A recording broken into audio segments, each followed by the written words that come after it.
Good evening and welcome to Empower Talk. This is a safe and empowering platform where we invite professionals and specialists to join us to share their stories, to share their experiences, and to give us advices. My name is Taylor. I am so many things. I have a profession and I'm passionate about personal development and growth. I'm a member of Toastmasters International. But tonight, I am your host. I'm excited about our episode this evening. I am extremely excited. For years, or in fact, just a year, the whole year, this platform has been given to our ladies abom Bogodo to celebrate the women empowerment and the ladies Amandela and all of that. They forgot about us men. Yep. Just like how they forget about Father's Day. I mean, if you remember, the last time we celebrated Father's Day was sometime last year, and they still give us a pair of socks. I mean, Kimang Arefan the pair of socks in this year. Petrolia Tura was a full tank, not pair of socks. So tonight it's a special episode because it is an immense talk. We are inviting men to come talk and share advices and share their stories and their experiences. But before we do that, to our audience online, welcome. Please feel free to like, to subscribe, and to click the notification button. You do not want to be left behind. Siabangena, we are within Osestesan, we are Benekant. Tonight we are doing the talk. Now, for the moment that we've been waiting for, again, welcome to Men's Talk. I am not alone. I am bringing gang, but boys to men, but all for one. Like I am not all by myself this evening. I would like to call in my panelists to come on stage, introduce themselves, who they are and what they do. Now we're starting with Michael.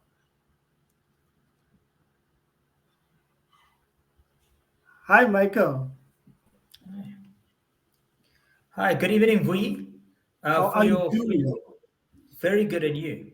Awesome. Please introduce yourself. Tell us who you are and what you do. Thank you so much. My name is Michael Shackleton. I'm also in Toastmasters, the international public speaking organization, where I oversee Centurion and also Midrand. I am the executive vice president of a young professionals organization called Junior Chamber International, which is all over the world, but we have organizations in most countries. People like Kofi Annan and Bill Clinton and presidents and prime ministers are alumni of it. I'm also an attorney. I've been a member of parliament, a member of the Gauteng legislature, and a city council. So you can see already it's a bit of a mouthful, but it's fair to say I've been active in the private sector, the public sector, and the NGO space. Yeah. My next question was, what time do you sleep? But don't answer that now. We will get to that. We will get to that. And then the next on my list is Katleho. Good evening, Babu Votela. How are you? I'm good, and yourself, Tejani? I'm good. Thank you. Please introduce yourself, who you are and what you do. Well, my name is Katla Otijani, and I'm a businessman. I have a law degree background, but I'm sure Michael uses it more than I do. And besides that, really, I'm just an individual, just wants to make a change around myself, my community, if I can. So I'm just a positive old guy, really. I like that. Thank you very much and welcome. And then to the next one on the list is Nyaniso. Nyaniso, please come through. Evening, how are you? I'm good, and yourself? Well, thank you. Quite interesting CVs. I don't even know how to introduce myself. Yes, please do not disappoint us. Do not disappoint us. I've already disappointed. I have not sat in parliament yet. Just Yes, a please. bit about myself. I'm an accountant by profession. Yeah. With the practice currently, I was in corporate. I've been in the industry from my articles days that would have been from 1994. So I can effectively say I have 29 years working experience. Looking at numbers explains the craze, and well, I have been running solo with a relatively small accounting firm, which is, I mean, it's about 4 years old now, headed to 5. So I think we have passed the critical phase. Definitely. No, definitely. I think you did not disappoint. I must say, I see your experience in as a chartered accountant, and you take me back to my years when I was in Deloitte, and then we were told about the house in a hill and a convertible car. So we all wanted to be black chartered accountants. Like, yep, it's our time. It's our time. But thank you very much and welcome. And Thank then you. the next one is Bogan. Bogan, please come through.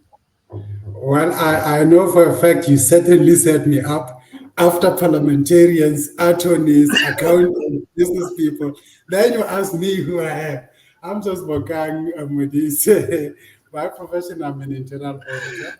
I also do some work in audit committees. I'm also proud volunteer in many organizations, mostly in my professional area. I do some few 1 or 2 board committees there, but I'm certainly not. I don't think I'm ready for Parliament, and I don't think I want to be ready for Parliament before I had, every time I think of Parliament, I'm thinking, Mr. Michael, we don't recognize you. I was thinking that maybe Order! Order! Thank you very much. Thank you very much. You're welcome. I must say, I feel safe this evening. I've checked accountants. So at least the money's in safe hands. The money's in safe hands, gents. Yes. Thank you. Welcome very much, Boka. And then we're moving to Tetlana.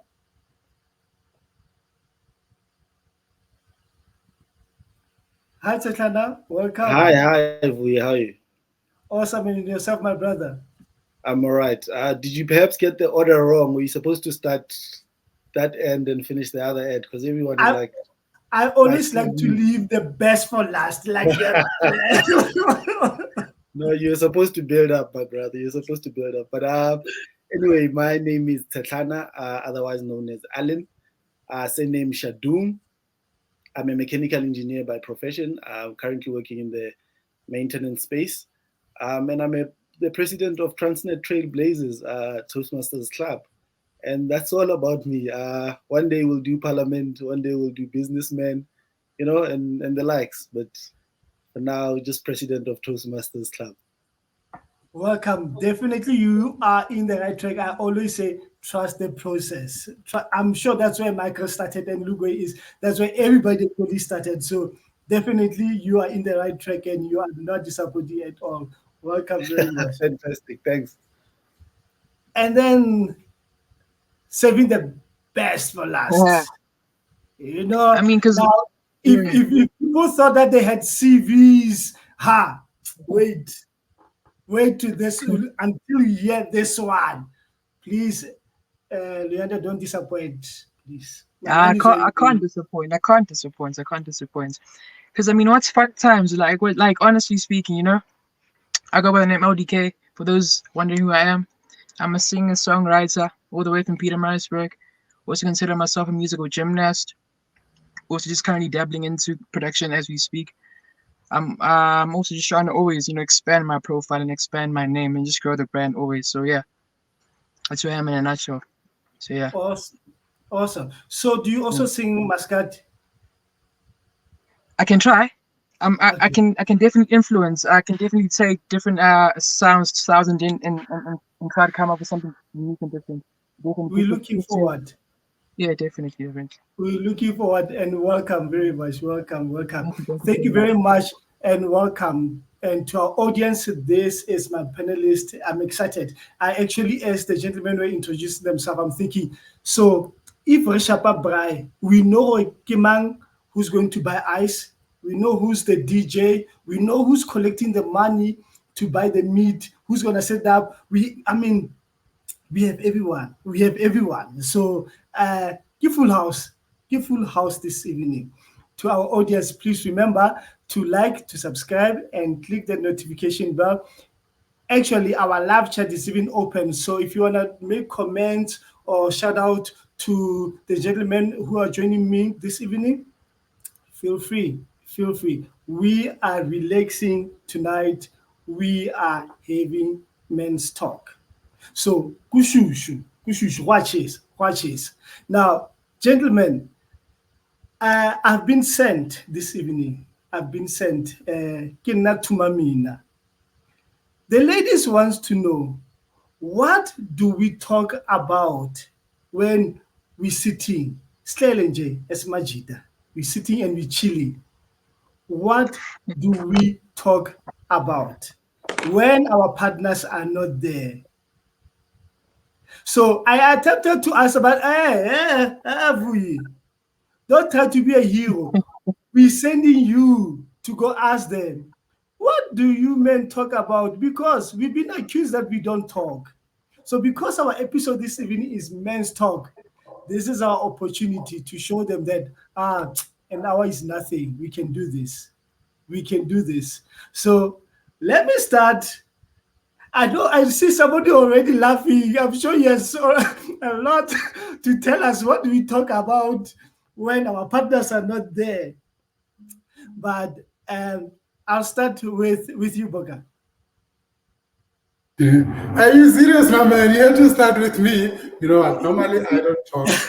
Those sort of people that try to meditate and try to think about the future when my partner is not here. But I'm kidding, sir. I think for me, what I talk about mostly when my partner is not there, after I speak about her, it will probably be the general things that women face around the world. It could be simple. Sometimes you could just be meeting a Sundowns person trying to complete how they were cheated by pirates. Sometimes you meet your former Pirates person who tells you how good they are to be the champions. But most of the time we talk about things that affect us. And I think for a fact, it depends on where you are. Sometimes you might be at work sitting with some few guys talking about how can we be able to improve ourselves and do work much better. Sometimes we talk about simple things like our personal challenges and problems. And you know, sometimes people think men don't talk. Some men, we talk. We talk about our trouble. We talk about what happened last night, what we want to see happening this night. So we do talk about a whole lot of things, the weather, the politics. I think maybe we might have talked about Michael at some point while he was still in Parliament, but you know what, we do talk a whole laundry list of many things. And I don't even know specifically what to say. Thank you very much.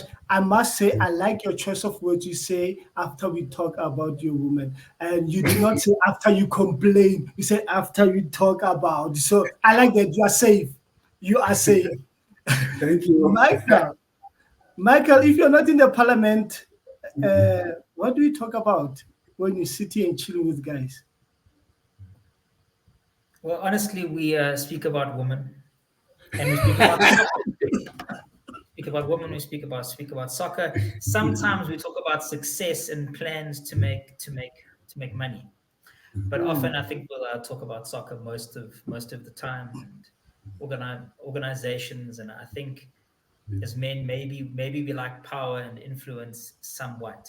That might just be a voluntary organization as well, but we might have a scheme. You see, men are always full of plans.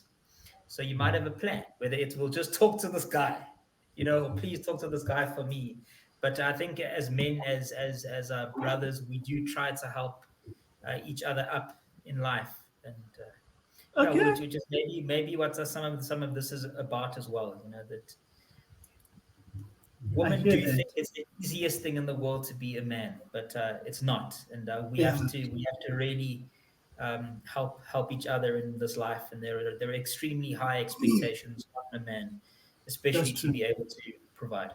Yeah, I agree. Yaniso, do you have anything to add to that? What do we talk about?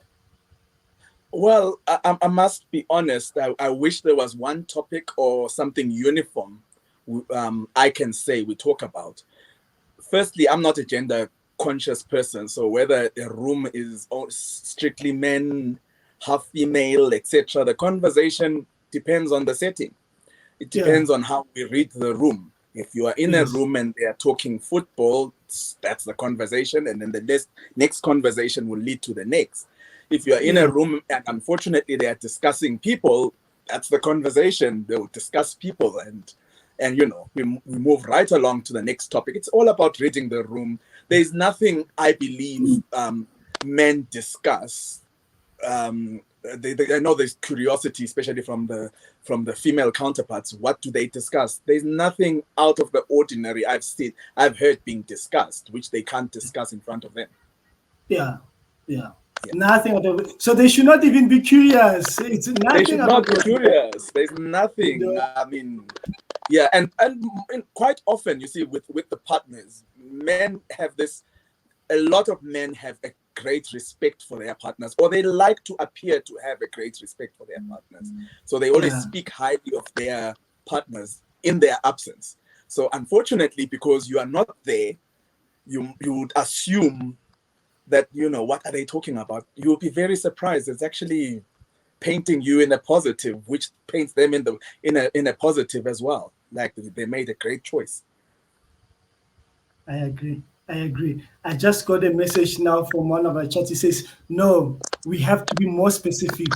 This lady says, I'm asking for a friend. What specific do men talk about? I'm like, we said cars. We said soccer. They want more specific. So let's take it to the 2000s. LDK.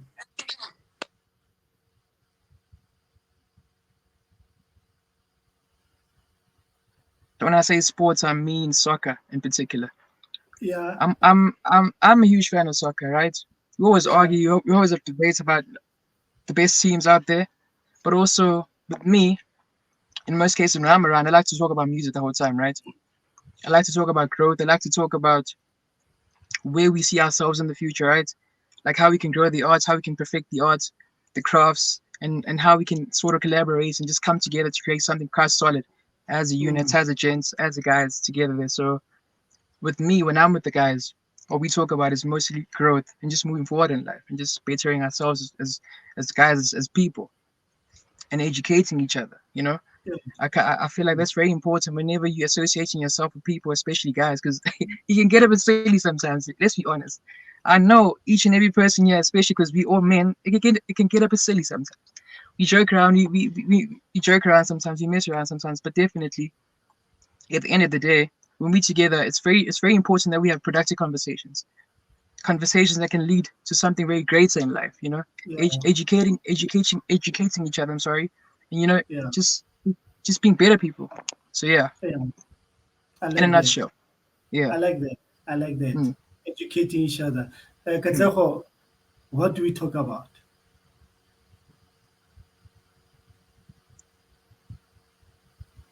There's two things that men talk about, and they talk about them in priority. The first one is women.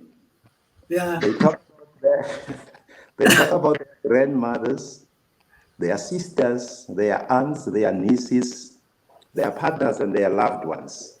Yeah. Frequently, about what they do on an ordinary day, what my sister said, what my mother is doing. So we talk about women all the time. Yeah. But secondly, men talk about everything. Everything under the sun, everything that happens. But I suppose for me, what is important is, the quality and the frequency of the discussions that men have. And my personal view has always been that I, in particular, do not hang around men. Yeah. I hang around individuals and characters that happen to be men. Yeah. So for me, it's really to understand the character, the person, because you can't necessarily say men are the same and they speak about the same things, they speak about women the same way. No, they don't. Yeah. It is the quality of your circle and the frequency that you vibe at with that you talk about, but really it is the character that talks about characters. So men are not generic, as it were. Yes. But yeah, we do talk about women and other stuff. Yes. And just for disclosure, we talk good things about women. Without a doubt, all the time. It's not like there's any other things. It's good things that we talk about women. It's very good. And then Svetlana,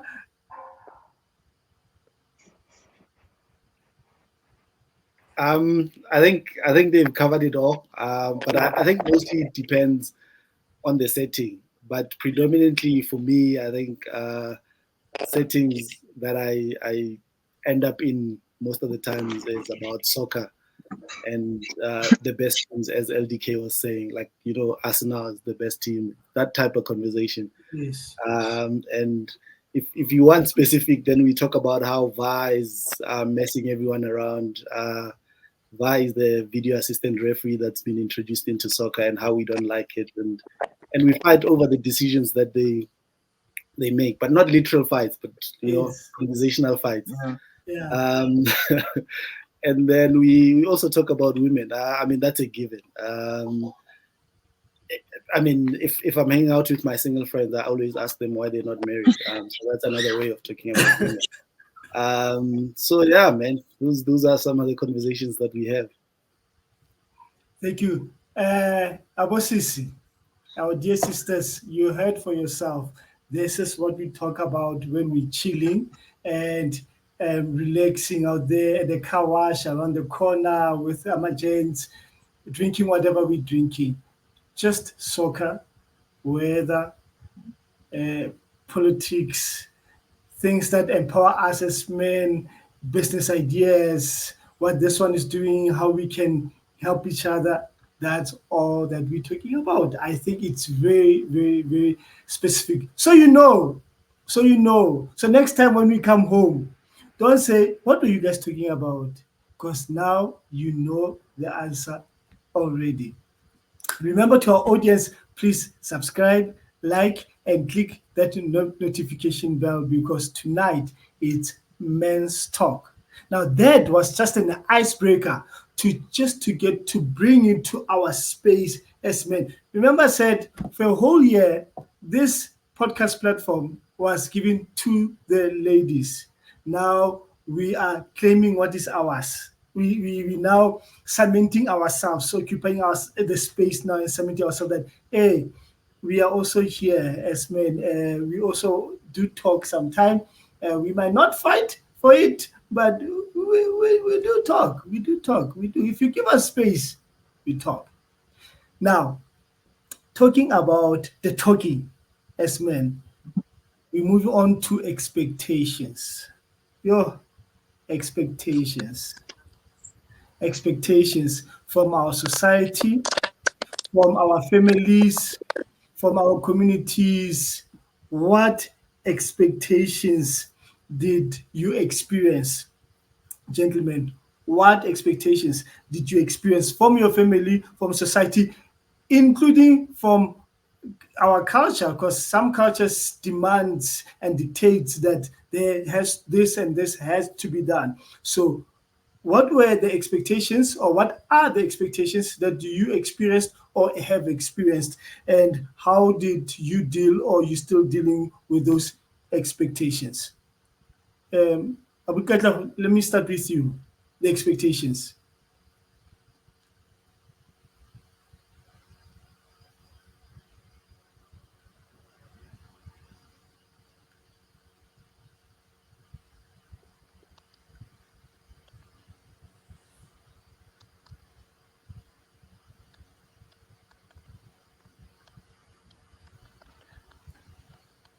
I don't know, is it for my side?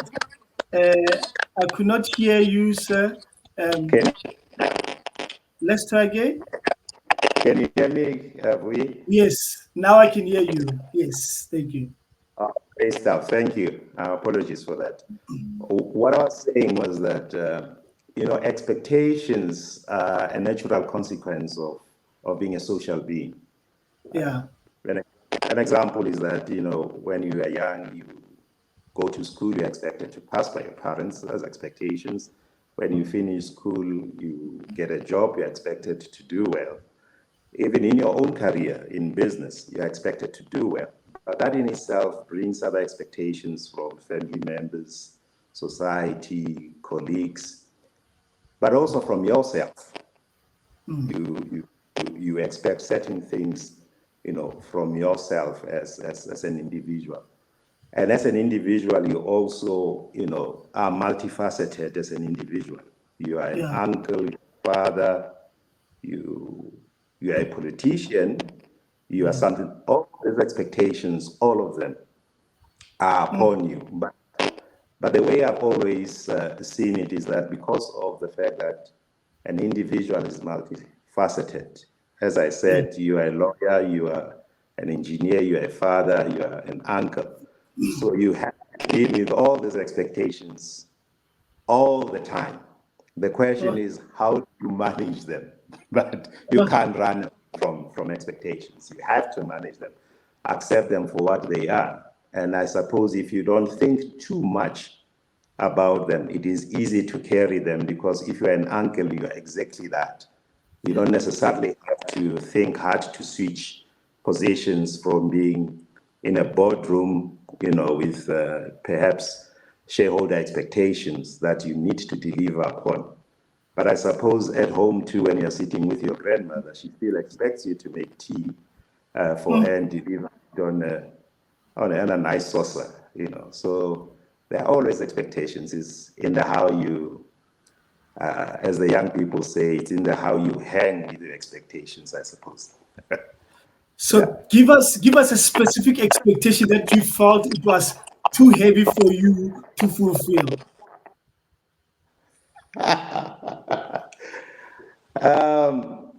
The expectation for me, heavy, is the expectation of fulfilling others' expectations. That's the heaviest expectation, in my opinion. When you have to please others and fulfill the expectations. I suppose the way is to fulfill your expectations, because in that way, you are able then to please others. Once you have pleased yourself and met your expectations, in a way, you can't meet other people's expectations if you're unable to meet your own. But I suppose the direct answer is that the difficult is trying to fulfill others' expectations. Yeah. I like that. Svetlana, what expectations did you experience or are you experiencing, and how do you work around managing those expectations? Thanks, Wee. I think for me, the first step in managing the expectations, societal, cultural, and family expectations, is awareness. Do I know the expectations? So in places where I don't know what the expectations are, I would clearly ask, what do you expect of me? I'm a new father of two, right? And I don't know what that means. I've never been a father of two before in my life, right? So I'd ask my wife in this season, what do you expect from me as a father? And I mean, some of the expectations you don't have to ask. It's like presence with the kids. You don't have to ask your wife, do I need to be present with the kids? So I think the first step is to be aware and ask for additional, just to check your blind spots. Yeah. And therefore you are able to focus and prioritize. I think one of my mentors once said, their focus is simply the ability to say no, right? Mm-hmm. So what I say no in this season is really, really important on how I manage my expectations of the season that I'm in, whether societal, cultural, or family. But the season that I'm in, what I say no to that in that season is really, really important to how I manage those expectations. So that's what I think you manage your expectations. How old are your two kids? 2 years, 9 months, and 3 months. So you are expected in the 3 months that in the evening it's your turn to do the night drill. That's the one, my brother. You know, I can't ask about that one. I can't ask about that one. I just have to, during the day, I have to nap a bit so that at night I can, you know, that's how I manage that expectation. So that at night I can have the stamina to continue. But sometimes I don't have it because I just sleep throughout the night. Yeah, no. I used to tell my friends that my kids sleeps throughout the night. They sleep peacefully. And then in the morning, you're like, didn't you hear the kids screaming like, mine, they sleep throughout the night. They don't cry in the middle of the night. That's me sometimes, my brother. Yaniso, expectations, and how are you dealing with them, or have you dealt with them? Well, expectations come in different forms, as we've just been discussing. I mean, as a man, when you walk into a restaurant, into a room, if there's a table of people, you're expected to carry the bill. Yeah, it's automatic. It's expected of you. You're expected to carry the family on your shoulders. You're expected to physically be there. Like if there is an altercation, it's expected that a man will step up and stop everything and take charge. And, you know, there are so many expectations, you know, like societal wise, family wise, a lot of them being more on the financial. You know, you are expected to complete your education. You are expected to provide financially. You are expected to carry the following. You are expected to be, you know, there's a lot, and a lot of it is, as earlier said as well, a lot of it is not communicated. So you find in a room, you walk in, you're just sitting at a table. You don't know that it's expected of you to settle the bill for the other 10 people. So it has not been communicated. And at the interval where the bill comes, the waiter doesn't look their head straight for them, for you. You know, for some of us who are a bit bigger in size, you know, they'll assume that's the one settling the bill for the entire thing. Yes, because you ate the most. You must pay. According to their assumption. So now here you are sitting with a bill for table, and everyone is looking aside, very busy. And this expectation has not communicated. And you know, your card, you just pray that your card is not declined at that moment. Same happens with families and all that. In a household, there's so much you're expected to do, and it might not be communicated. So you find it's communicated in a way where you are being made to feel like a failure.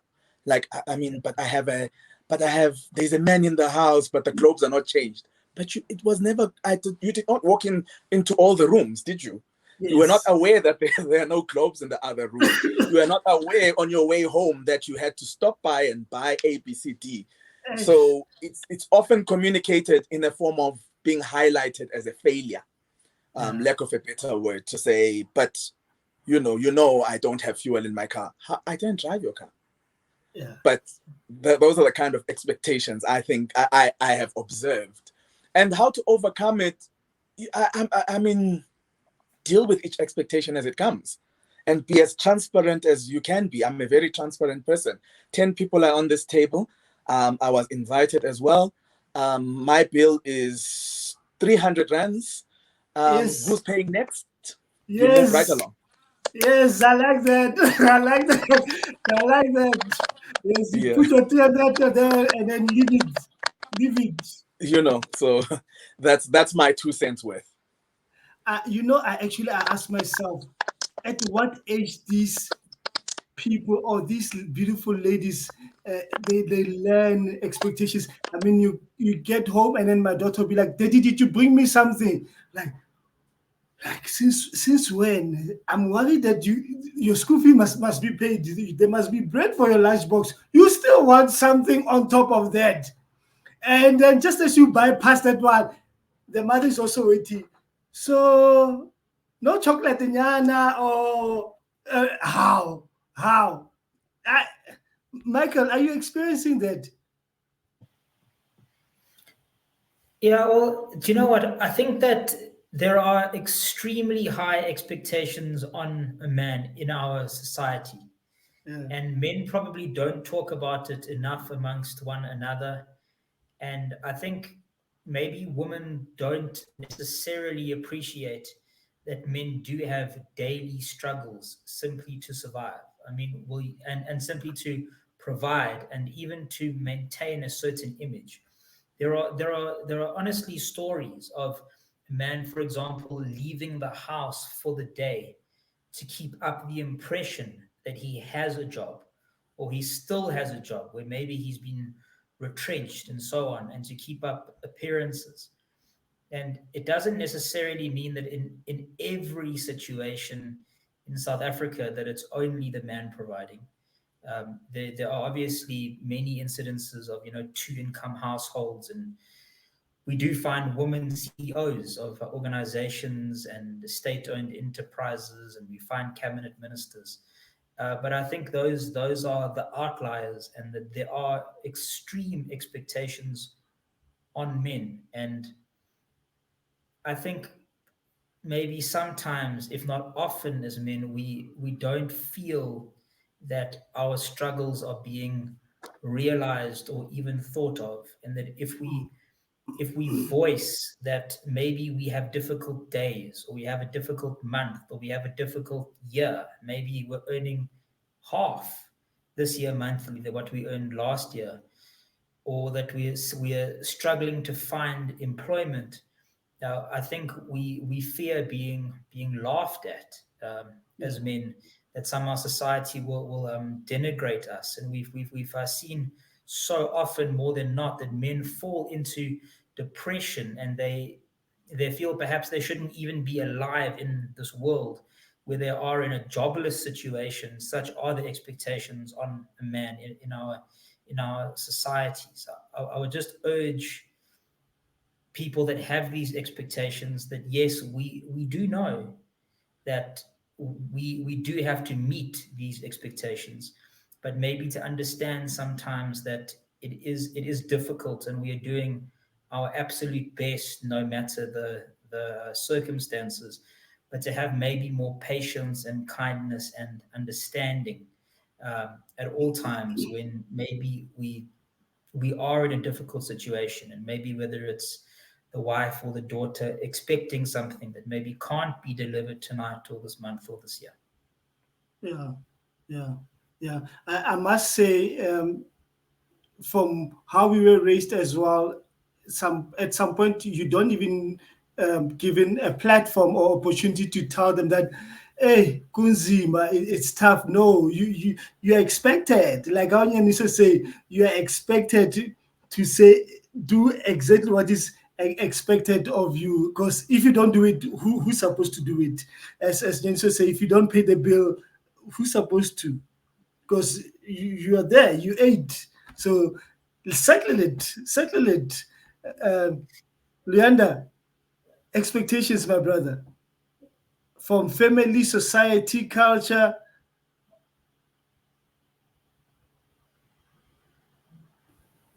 Are you there?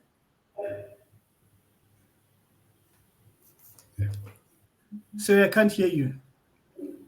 Let's I try think the again. mic is okay. Yes. Okay, cool. So basically, with me, I think it's this whole thing and being expected to have everything figured out by a certain age, right? Yeah. Now you're going to be expected to have everything figured out in your early 20s. Like you're 21, 22, you're expected to have your own apartment. You're expected to have your financial life in order on the road, you know? While at that point in time, I'm only still discovering myself as a person, as an individual, you know? And then also with us as the youth comes this phenomenon called social media. Wow. Mm. I can't wow enough on social media. Like the amount of pressure that comes with social media in this day and age is crazy. It's hectic. It's a Yeah. lot to deal with because now we expected Yeah. to sort of portray what we see on the screen, like a certain way as to how you take pictures, the videos, the amount of editing that goes into the the whole aesthetic, the whole visual representation Oh, that we see on social media. It's crazy, you know. oh, It's a lot to keep up with. And then you get home, you're also expected to provide. As I said, it's not that easy to come through and support the family whilst you're still on a journey of self-discovery as well, you know. I'm trying to discover myself as an individual. I'm trying to get to a certain level before I can support the whole family as a whole. Rather, I need each and one of you guys to support me, to encourage me in order for me to put your needs and your wants on the table as you want me to, as you expect me to, for lack of a better phrase, right? So yeah, we go through a lot as men, or you know, as a young man, you know, it's a lot that we face, that we go through on a daily basis, and the expectations are through the roof, like they're literally through the roof. So it's literally a lot to deal with, but we're taking it a day as the day comes. So yeah, eventually, yeah, you know, we'll have it figured out, but you know, yeah. you're gonna get there eventually. So yeah, Definitely. And that's you my know, these point. expectations, they even come with the iPhone. Have you guys seen these guys, these ladies with the iPhone? I have a friend of mine, it's like, you must take the picture like this, and it must be like this. And if you don't take it like this, they delete. Like, Hey, yeah, it has to be it's tough. precise. It has to be precise. Instagram standards. It has to be very precise. So it's tough. It's tough. It's tough to keep up. But yeah, yeah. Okay, Bokang, expectations. What you experiencing, my brother, and how you dealing with those expectations? Yo, I think my brothers have mentioned it quite well. You know, and sometimes it's so difficult just to be a man. I think now for me, the biggest expectations that I think is very difficult is an expectation to be a man. You'll be told to, like, you know, my man, be a man. And you're like, what are you talking about? You're expected to, like the gentleman have said, you're expected to know that tomorrow the globe is going to burn off. It must be fixed. And Yeah, then your partner will tell you, you yeah, know, have you seen how long is the grass? And you're thinking, where do I fit in this whole thing? Be a man, my man, do it. So I always try in my own way to fight against the self-expectation to behave like men. Because I think one of the brothers did indicate to yeah. say, which I concur with, to say, I'm not a gender conscious type of guy. I have seen women that behave more men than other women, and then I've seen men behave more lady Yes. than other ones. So I don't say there's nothing wrong. I don't see anything wrong Yeah. with that. And I think I expect that we as men, under the pressure that Michael talked about, we sometimes we put ourselves in pressure to say, I have to be the man and show the face, I have to carry the family, I have to do this and this and that. And if I fail on any one of them, I cannot handle the fact that I'm a failure. So I think for me, the biggest pressure is the pressure to succeed at all times. And I think for me, I have given myself that faith to say it is fine sometimes to fail. And then if you accept Yes. that you can fail and learn from that failure as a man, is something that you can learn. But the biggest thing, I think, you know what, the expectation to be a man are quite difficult on the society. And I'm saying the society because there are men in the society. And if you look at our history, mostly these pressures come from men themselves. So Yes. that is the biggest thing that I try to do. And for me, I think I have given myself that thing to say, you know what, if somebody says be a man, don't be too soft and all of those things, I've created some sort of mentality to open the channels in my ears, come this side, go that side, and accept myself with my own imperfections, knowing that I might not even know how to open that bulb box. Sometimes I'm not quite even Exactly. good with these sort of things, but I can be good with cooking. You might find out somebody say, you are cooking. What is happening? Now you are Yeah. not men enough. Are Yes. you doing laundry? Those sort of things. Yes. So I try to get myself away from those pressures of having to appear and be a man all the time. And the other thing is And that that's true. Mm. I also allow myself to be a child at some point, spend my time with my Yes. kids, and behave like a child. Be a bit of Yeah. don't be too serious. Don't be like, you know what, you are not strong enough. And sometimes you get Yeah. women that tells you to say, yeah, you are not strong enough. You're like, should I beat you now to be strong enough? And all of these sort of things. So you have those Exactly. pressures. So a man, that I personally think from my few years of experience, it is the biggest pressure of be a man. Yeah. It's like there are plenty of unsaid rules that we should align and abide with. It's tough. It's tough. I see Fountain of Life says, "Wow, I'm impressed with the answer, Yanni." So, men are expected to pay the bill, my brother, always. So, even if you ordered saladinyana, you settle the tables bill. You settle the tables bill. Earlier on, Fountain says, yes, the expectations of getting married that we expected.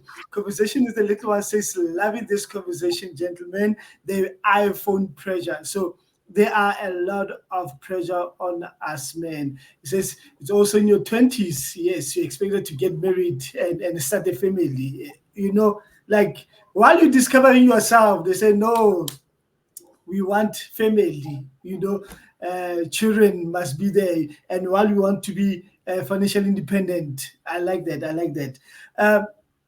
Let's take it even a notch higher.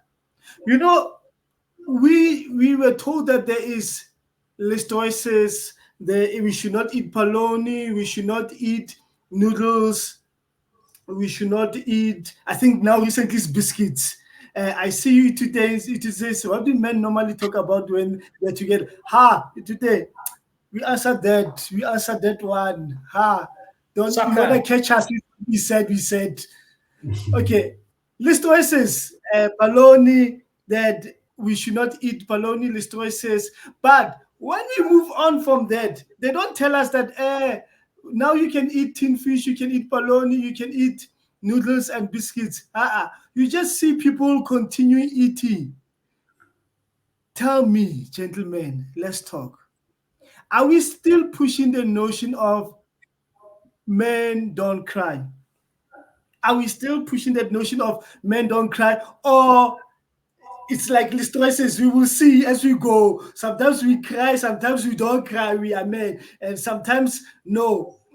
Because in that process of notion of men don't cry, we are also raising boy children. So are we now passing that baton to them, say, hey, dude, hey, or now it's 2000, we don't do that anymore, we cry.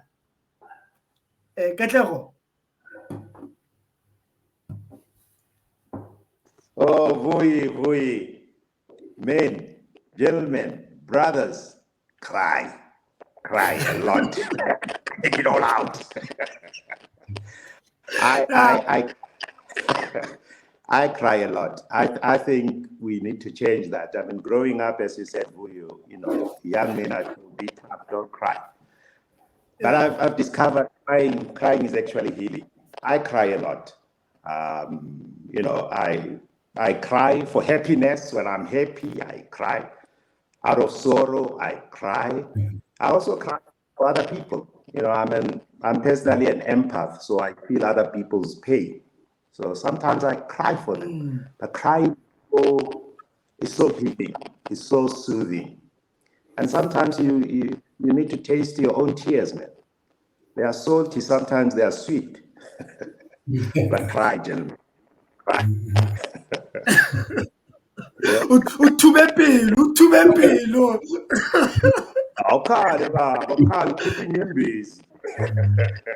think Michael doesn't like that analogy. Michael, you don't look like you are crying. Yeah. I told you, you can see with the eyes.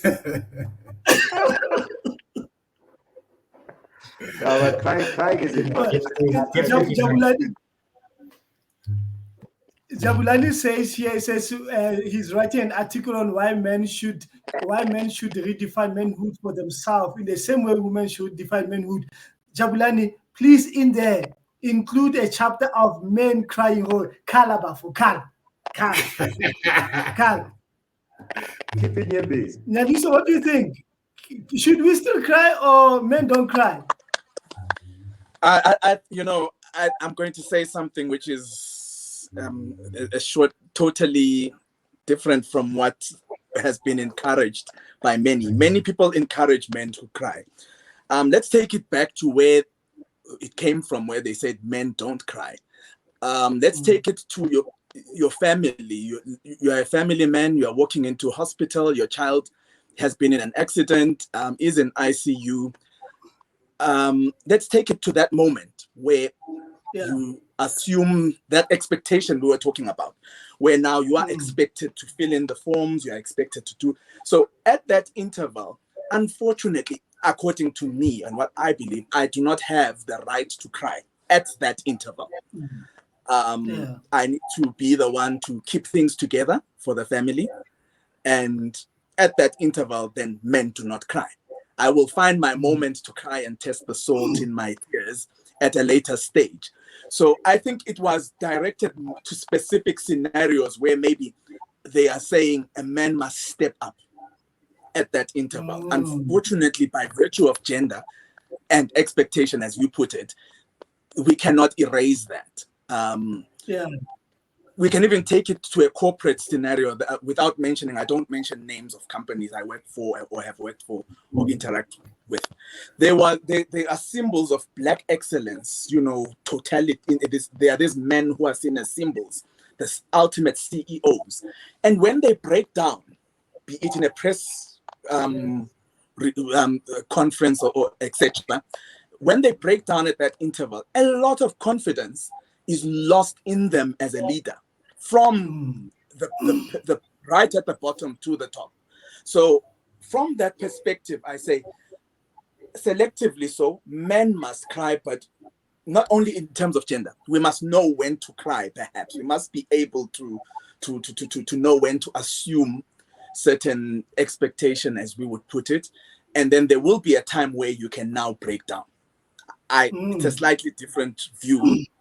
I'm sure many would not agree with it, but I'm taking it from that perspective. When a child sees the father cry, they feel there is no hope. If you get what I mean. So unfortunately, when they see the mother cry, they're like, "Oh, dad will take care of this. This is bigger than my mother is." But when my father is now crying, I'm feeling like, okay, there's no hope. All hope is lost. So that's where it came from. Yeah, even in our tears, there's still expectations that this is the time you must cry. This is the time you must not cry. But that's just my view. I also I respect other people's views. Yeah, Michael, what's your take? And don't lie, I've seen you cry a number of times, Michael, behind in the Parliament. I've seen you a number of times. Especially when they don't recognize him in Parliament. Yes. Imagine. What do you think? What's your take on that, Michael? Are we still pushing notion of men don't cry? I think my answer is complicated. It's that probably we shouldn't be pushing the notion of men don't cry. But I think that we do. But I think on this, we all have our own individual experiences. I mean, certainly, in my experience as a man, there will be women that cry every day themselves. But if they find as a man, there's one situation where you cry, they will even mock you. They will even laugh at you. And I found that situation, many years ago in my own life. But I do agree with the sentiments of the previous speaker. I'm not even saying it's right and that it's ideal. I mean, ideally, what we would want is, all of, both, or let's say all of the genders are equal and everyone's equal and it's an equal playing field. But there are expectations on a man that you have things in order. And I think there are expectations of a man showing a strong image. But I do wonder, when we look at the pressures on men in our society, especially unemployed men, we look at the level of domestic violence in our country, we look at the incidences of rape, the incidences of murder. I'm not saying it's always linked to this, but it doesn't look like men have a significant outlet, or not even, I don't know if significant is the word, but it doesn't look like that there's an outlet for men to express any emotion. if you're upset about something, you're meant to, you can't show anger that you're upset in that situation that is problematic for you, whether you're being fired or whether someone has, I don't know, is causing a problem in your life. Maybe they're trying to have a disciplinary at work against you. Often, I mean, even if there was death in the family, maybe you as the man in that situation, you need to be strong for your own family and children. Maybe if you do cry, you need to cry alone, and so on and so forth. But I suppose I do fear that with men not really being allowed an outlet in our society to express their emotions, what happens when a man cracks, when you go to that last point, do they end up hurting somebody? Do they end up taking their own life? Maybe there does need to be some kind of understanding and empathy that men are honestly human beings, and obviously many things are going to affect us on a daily basis, whether we choose to admit that or not. Everybody out there, we are human beings. We are human beings too. Please, Jabu says on our comment, says the best place to cry is in the shower, my brother, in the shower, so that it can be mixed. You confuse the devil. They don't know, is it the water or is it you? But deep inside that, Kalinyembes, Tubapelu. Let's go to Leander. I know you cry. But for even if ungathi umZulu, Shaka Zulu ilembe, and it's very, I'm not ashamed that I cry, because it's a good thing. Let it out. Don't bottle it in. You get what I'm trying to say?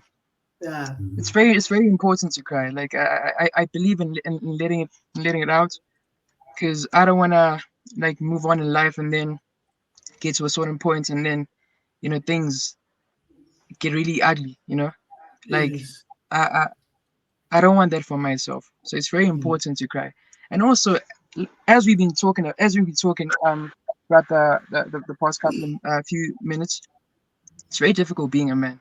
Like the expectations, everything. So I just want to echo on what the previous speaker had said.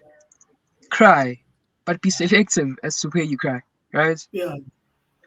Because you got people that trust in you, that look up to you. Yeah. Especially within the family. As he mentioned, the kids. You can't cry in front of the kids. I mean, also, of course, that's also like an expectation. But also, like as a man, if you cry in front of the kids, that's also like a different picture towards them, right? Like if dad cries, then who am I? Like who do I look to? Who do I cry to? So it's a very, very tricky conversation. But definitely, I believe if you have to cry, but cry in hiding. Yes. If that makes sense. Yes. So yeah. Bokang, where do you hide? Bokang, where do you hide when you go cry? I cry in public. I think there was a strange time. Sometimes crying doesn't give you a warning that it's about time. I was at the place, went to a colleague's funeral. I was crying more than the family. And I was trying to stop me. Obviously, I was not screaming, but my tears, I'm sure I did some good 2 liters of tears there. I sometimes cry a bit when my children make me proud and all of those. I think for me, I don't have a big problem about crying. I don't scream around, obviously, but I don't have a big problem about crying personally, sir. Power to you, my brother. You wear your emotions on your sleeves, like, even at the funeral. And that time, but how are you related to this person? Why? The last time I saw you was a year ago. But you are crying. No, I think, for me, I think I'm on that thing to say we are emotional beings. And I think what Michael spoke about before he left, to say bottling them in, trying to fit the expectation of Superman, it's something that creates that problem for South Africans, that they collapse easy because they when they fail or don't succeed or show weakness, for them, they are no human anymore, and they try to think that the society is that. I've decided to get over that and to say, you know what, I'm a human. Try not to over satisfy, because that is the thing that might take away your life. I cry. I joke sometimes. I have tears, maybe watching something interesting or somebody helping somebody on TV, and the tears are on my son, like, Daddy, are you crying? Yeah. So I think they need to know to say we are emotional as well as human beings. Yeah. I like that. I like that. Alexander, what's your take on that? I obviously think the conversation and the topic around men don't cry is not just as straightforward and and simple like that. It obviously carries a lot. But I agree with most of what was said here about where you cry and all that, because I've found myself in instances where I'm fighting tears, right? And I'm fighting tears because this is probably a public space, or I don't know anyone here who's gonna put their hand around my shoulder or anything like that, and I'll immediately walk away and maybe go into the car if I'm at a mall. If I'm somewhere where I don't know anybody, go into the car and I'll let it rip. So yes, the idea of men don't cry, it carries a level of toxicity with it. I don't know if the grammarian is here to check that word, but it carries a level of toxicity with it. Yes. But I think as a society also, we need to afford ourselves enough time to pause and actually understand what we are talking about. Sometimes we just say men don't cry and we just push it out there and we leave it to grow its own feathers and its own branches. Yet we don't give ourselves enough time to pause and say, hold on, what are we talking about? What do you mean men don't cry? Are you talking about like human beings? Because I know human beings cry. So what is it that you're talking about? So we need to actually clarify those things and afford ourselves enough time to say that. So if the question is, do men cry? Definitely, like I do, and I've done it so many times.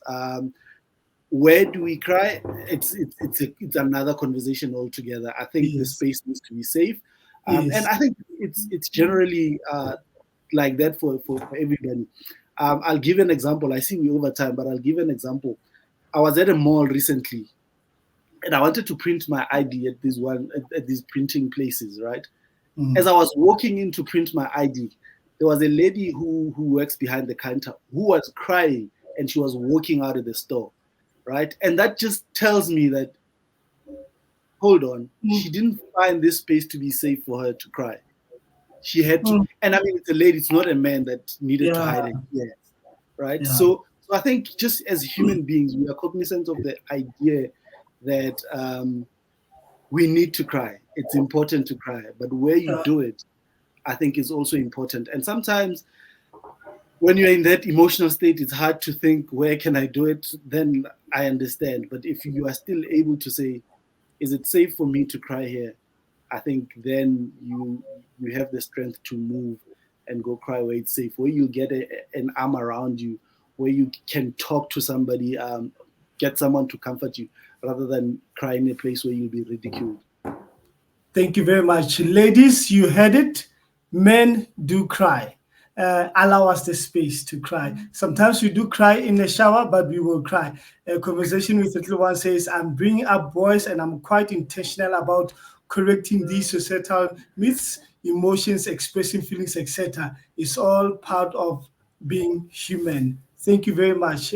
Please, we have to teach our young boys so that Jabulan says, absolutely, find a safe space to cry. There are spaces where crying can cost you irreparable harm. Cry in the shower, Baba, in the shower. So we confuse the devil.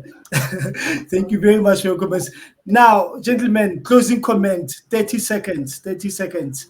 Advice to men out there from what we spoke about on what we talk about as men, to expectations in our families, in our society, and regarding culture, and even workspace, to the notion of men don't cry. what are your parting words? What advice you'd like to give to men out there in quick 30 seconds? Let me start with you, Nyaniso. Sure, 30 seconds it is. Okay. Firstly, I would like to say the expectation is high on men because you have been entrusted with a lot. You have been given roles, you've been given a crown, which perhaps you have not earned. So with a crown comes expectation. So let's not always take it from a negative.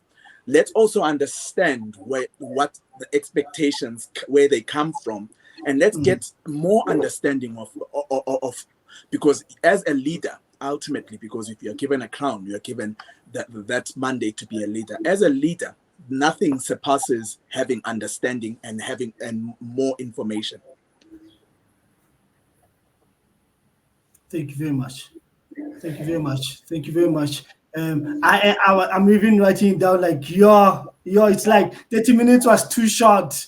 Bokan, your parting words? Well, I think for us as men or males, we have to understand that we are always humans. And I think for me, we find a lot of comfort in our own faith and belief. I think if we have a situation where we can allow ourselves to be vulnerable and then be able to understand and make those followers that have given you a crown to understand, to say, you know what, I'm still human. It doesn't make me, if I express my weakness, it doesn't make me weak. It just shows that I'm women and we can be able to think at the same level. And I think the most important thing for us is to say, whatever you believe in, I think believe in something that can be some sort of an anchor to yourself. And then you will know that you can be able to lean on that. It doesn't have to be an individual, can be faith, can be religion, whatever it is. Find that pillar that you can be able to hold and be able to be a man with. But I'm that thing to say, you know what, the era of men and gender, it needs to be aligned to say every woman can do anything that a man can do, and any man can do anything that a woman can do these days. So I think we need to encourage that and be able to not create those men don't cry or women should cry. Sometimes we expect women to be strong at the particular moment and show leadership. And similar to us as men, we need to be able to understand that. Don't be hard on yourself if you're not succeeding on all things. Don't be too hard on yourself if you are not getting all of those expectations satisfied. And if you can't change that loop, you can't change that loop. Accept it and then take it like that. Yeah. Thank you very much for that. Katleho, your 30 seconds parting advice. Yeah, thanks, Willie. Well, first let me say it was quite interesting being part of this panel with all these gentlemen. Thank you so much. You guys are all awesome. Advice for men, first is love yourself. Yeah. Because if you do not love yourself, you cannot offer somebody else the love that you do not understand. So it's important for men to love themselves. And before men are men, they are human beings. Yeah. So it's important that we do not, carry the cloak of manhood as though it's a superhero, a Superman cloak. We need to be able to lead with compassion, and compassion starts from understanding and from loving. And to all the gentlemen on the panel, Nikad, Fit, yes, Card. Thank you very much. Thank you very much for that. We're moving on now to Tetlana. Your 30 seconds parting words. I think for me, it's for gents and well, for gents in general, to be honest with themselves. Be honest with yourself. If you great at something, go for it. If you struggle with something, ask for help. It's not a bad idea, or it doesn't make you weak to ask for help. And always know that in building society, we need your contribution somewhere, somehow.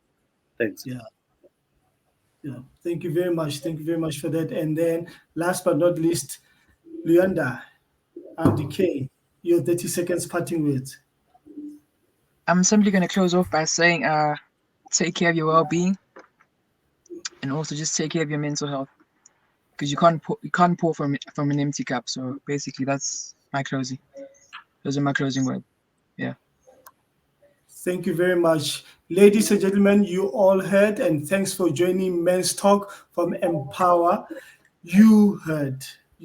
I think we go away with our cup filled with these pearls of wisdom and the ability to create a platform where accept that yes, it's tough, but we're still humans. We're still humans irrespective. I would like to leave you with this few lines or two lines from Marianne Williamson's book says, and as we let our own light shine, we allow others to do the same. And as we are liberated from our own fear, our presence automatically liberates others. My name is Vivu Teller. It's been a pleasure to host you this evening. Please do join us on the 1st of November for our episode 2 as we continue Men's Talk. Thank you for joining us, gentlemen, and thank you for spending time with us this evening. Have an awesome evening.